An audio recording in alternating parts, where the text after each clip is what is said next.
I never believed in ghosts, not really. I'd laugh when people told me their houses were haunted, and I'd dismiss strange noises as pipes or wind. But what happened to me last year changed everything I thought I knew about fear. It began when I moved into an old boarding house on the edge of town. I'd just started a new job, didn't have much money, and needed a cheap place to stay.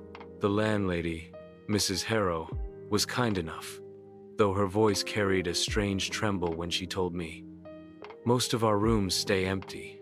People don't like sleeping on the top floor." When I asked why, she just smiled tightly, pushed the brass key into my hand, and whispered, "You'll be fine. Just, if you hear knocking at night, don't answer." I thought she was joking, a creepy little warning to scare a tenant. But her eyes didn't carry humor, and that unsettled me more than I cared to admit. My room was at the very end of the hallway on the third floor. The building itself was ancient, with warped wooden floors, peeling wallpaper, and a smell of dust that never went away no matter how many candles I lit. Still, I told myself I'd get used to it. Cheap rent outweighed creaky floorboards and eerie vibes. The first night, I heard it. At exactly 7 a.m., 3 distinct knocks echoed from my door.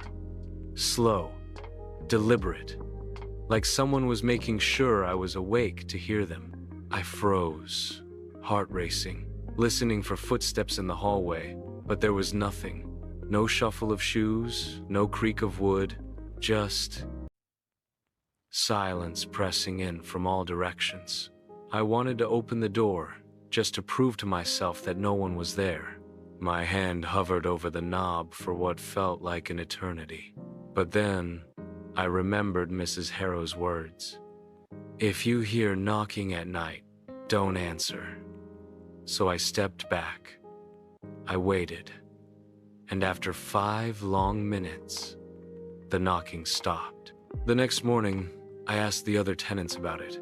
Most avoided my gaze. One older man muttered, "Don't talk about it," and walked away. Another woman just shook her head and whispered, "You're better off ignoring it." By the second night, I almost convinced myself it was a dream. But at 7 a.m., the knocking returned. 3 slow, heavy thuds against my door, and then silence again. This time, I couldn't ignore it. My curiosity overpowered my fear. I pressed my ear against the door, straining to hear anything on the other side. For a moment, there was nothing. Then, so faintly I thought I imagined it, a voice whispered, "Let me in." My stomach dropped. The voice wasn't angry, wasn't pleading, it was calm. Too calm. I didn't sleep the rest of that night. Over the next week, the knocking returned every night at the exact same time. Always 3 knocks. Always followed by silence. Sometimes I'd hear the faint whisper, sometimes just the sound of breathing through the wood. One night, I decided to stay awake and wait in the hallway before the knocking began. I hid near the stairwell, my eyes fixed on my door at the far end. When the clock struck 7, my door shuddered with 3 loud knocks, yet the hallway was empty. No one stood there. I stumbled back, nearly tripping down the stairs. When I looked again, I could swear I saw a shadow tall, thin slip into my room even though the door hadn't opened. That was the first time I thought about leaving. But moving takes money, and I didn't have it. So I stayed, and that's when things got worse. The knocking no longer stayed at the door. Some nights I'd hear it inside the room, at the walls, the windows, even the closet. The whispers grew louder, sometimes saying my name, sometimes repeating the same phrase over and over. "It's cold. Let me in. It's cold. Let me in." One night, I woke to find the closet door wide open. I was sure I'd shut it before bed. As I stared into the darkness inside, I felt the air grow colder, sharp enough to sting my skin. And then, faintly, two glowing eyes blinked open from the blackness. I couldn't move. I couldn't scream. I just watched as the eyes slowly blinked, once, twice, before vanishing completely. The next morning, I packed my bags. I told Mrs. Harrow I was leaving, but when I reached the door to go outside, I found it locked with chains I'd never seen before. She stood behind me and said softly, "I told you not to answer. Now, it won't let you go." That was when I realized I wasn't the tenant anymore. I was the prisoner, and every night since, the knocking hasn't stopped. At first, her words echoed in my mind, but I tried to brush them off as nonsense. Maybe she was just old and strange. Maybe she liked scaring her tenants so they wouldn't cause trouble. But the look in her eyes, that hollow sorrow, told me she wasn't lying. That night, I didn't even bother trying to sleep. I sat in the chair by the window with my bags packed, waiting for the clock to strike. My body was buzzing with exhaustion, but my nerves refused to shut down. At exactly 7 a.m., the room seemed to freeze. The air thickened.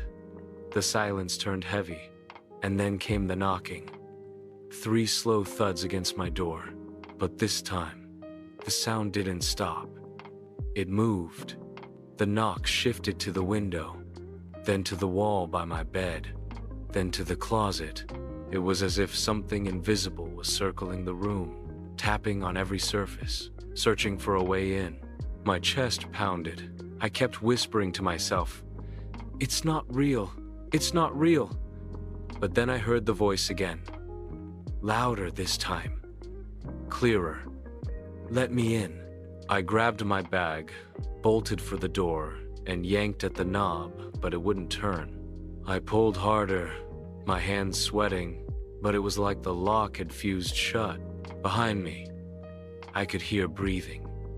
Slow, deep, steady. I turned. In the corner, near the closet, a shape was forming.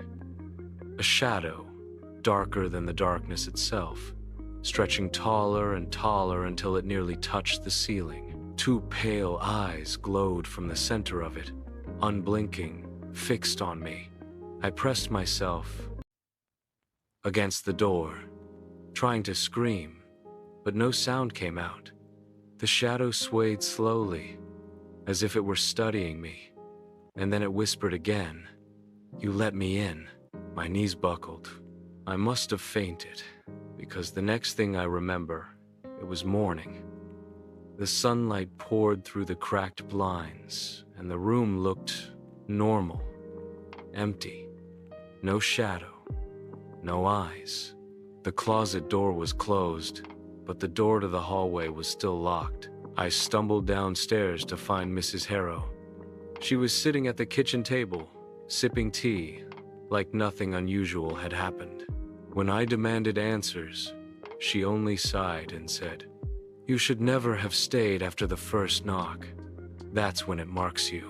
I shouted at her, begged her to explain, but she refused. All she said before walking away was, "It follows the lonely ones. It feeds on them." Her words sank into me like ice. Was she saying this thing had chosen me because I was alone?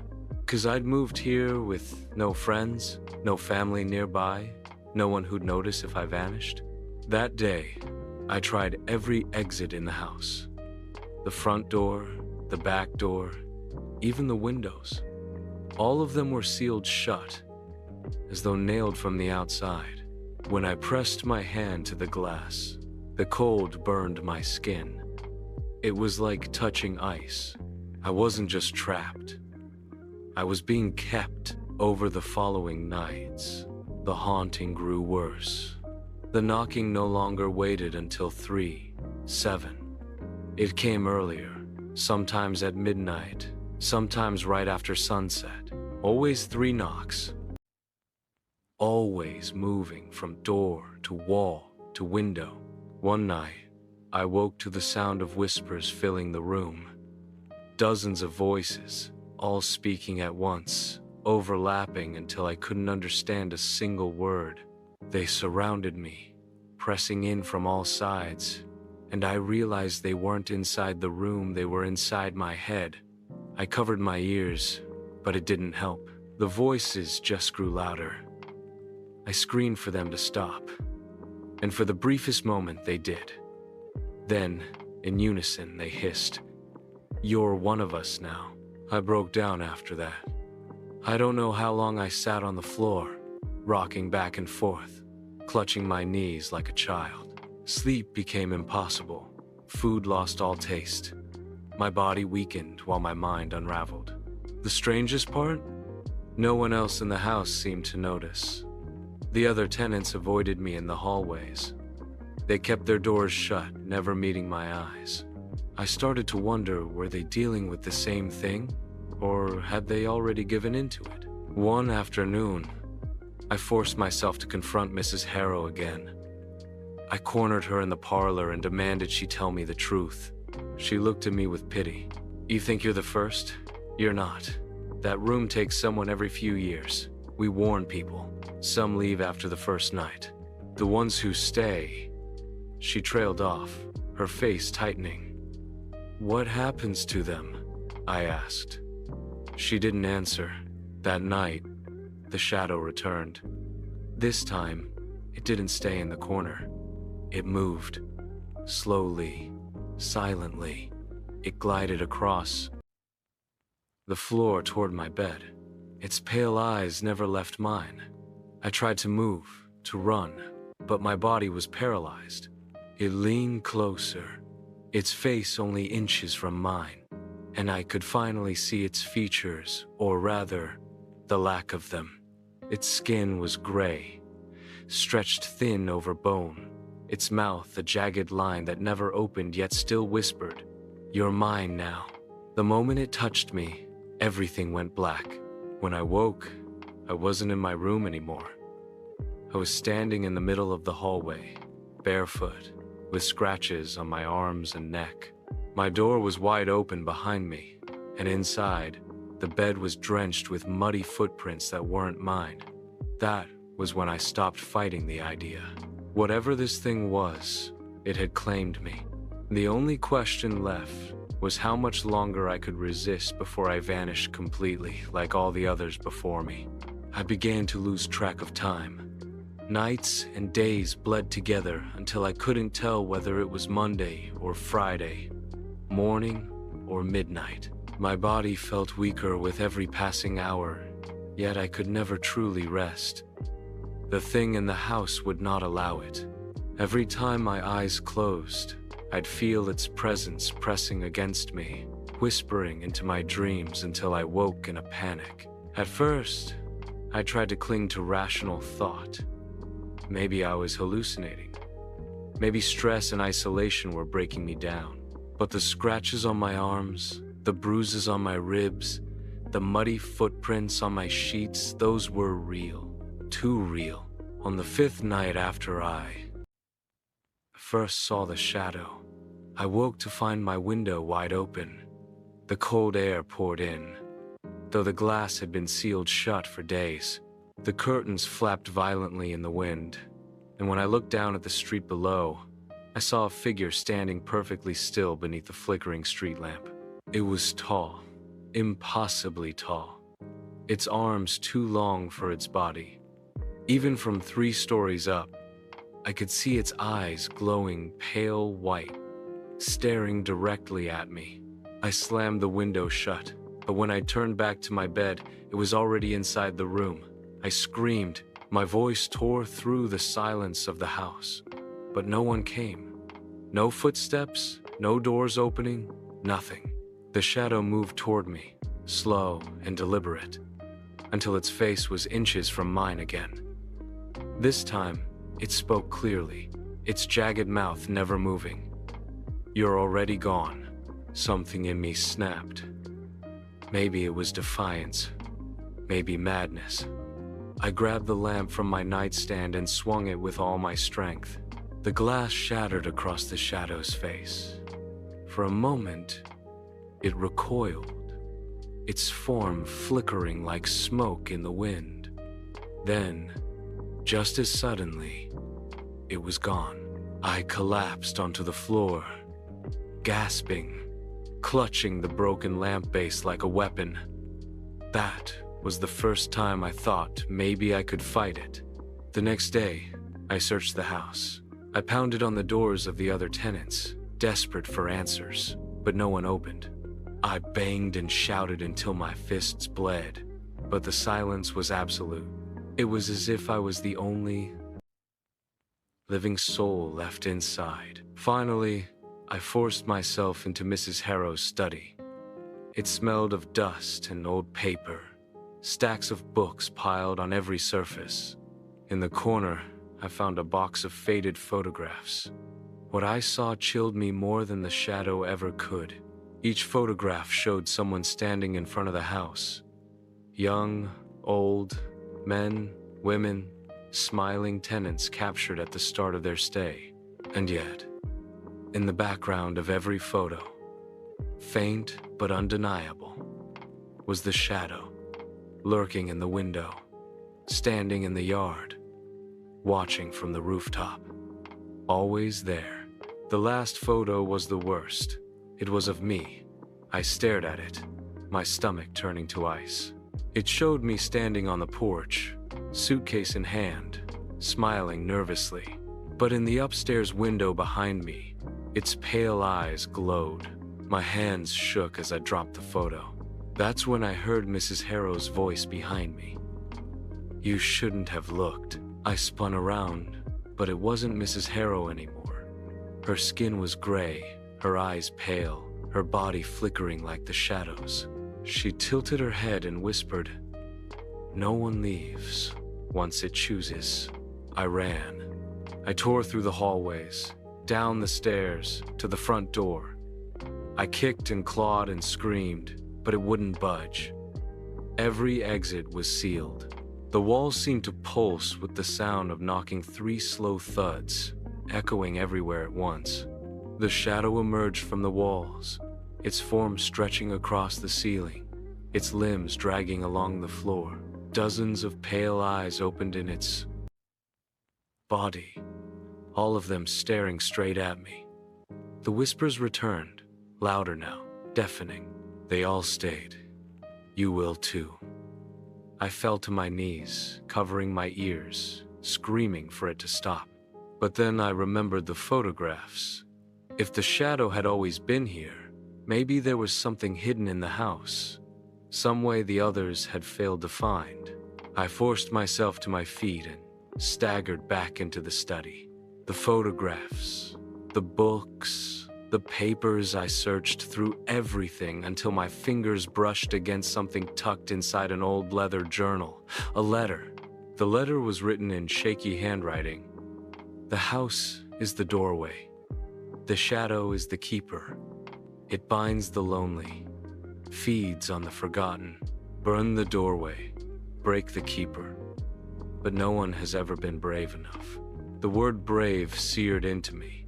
Maybe it was madness, maybe it was desperation, but I knew what I had to do.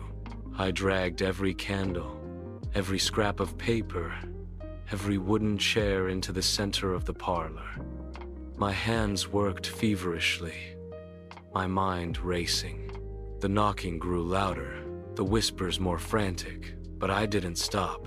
When the fire caught, the heat roared through the house. The smoke curled thick and black, and the walls shuddered as if the house itself was screaming. The shadow surged from the flames, larger than ever, its body writhing with faces that moaned and shrieked. It lunged at me. For a moment, I thought I was finished. But then the flames engulfed it, and it shrieked louder than anything I've ever heard. The eyes burst like shattered glass. The whispers turned to screams, and the shadow collapsed in on itself, twisting and folding until it vanished into the fire. The house groaned, its foundation trembling. Plaster fell from the ceiling. Beams cracked, and splintered. I stumbled out of the parlor, choking on smoke, and for the first time the front door swung open. Cold night air rushed in. I staggered into the street, coughing, my skin blistered from the heat. Behind me, the house burned. Flames swallowed it whole, the windows glowing like eyes until they shattered one by one. I collapsed on the sidewalk, watching as the roof caved in and the house finally crumbled into itself. The shadow was gone, or so I thought. Even now, weeks later, safe in a different town, in a different apartment, I still wake at 7 a.m. Sometimes I hear the faintest knock at the wall. Sometimes I see pale eyes in the dark. I tell myself it's nothing, just memories, just trauma. But deep down, I know the truth. You don't burn the doorway, you only move it. And sooner or later, it will find me again.